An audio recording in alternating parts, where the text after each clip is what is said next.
এটা হচ্ছে আমাদের নাটোরের মাদ্রাসা মোড়। এইখানে আমার অনেক স্মৃতি জড়িত। এখানে একটা গাছ আছে কৃষ্ণচূড়া, এটা আমার হাতে লাগানো। এই যে এইখানে ঠিক, এই তো এটা। এখানে আর কি আমাদের আন্দোলনের সময় থেকে এর পরবর্তীতে যখন আমরা হলো এই যে দেখতেছেন আপনারা, এই লাইন এগুলো কিন্তু সব আমাদের প্ল্যানে পরবর্তীতে করছে। এগুলো কিন্তু ছিল না, এগুলো দেখেন নতুন করে করেছে।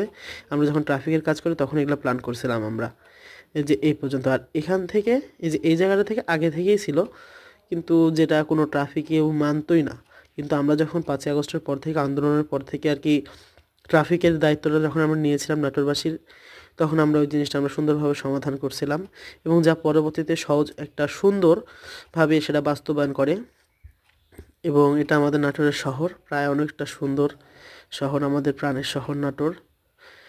এটা, এদিকে অনেক হাসপাতাল রয়েছে প্রাইভেট। আমার বাসাটা এদিকেই, এই পাশে থানা, হাতের ডান পাশে থানা আছে। যাই হোক, আমাদের নাটোর অনেক সুন্দর এবং আমি নাটোরকে অনেক ভালোবাসি।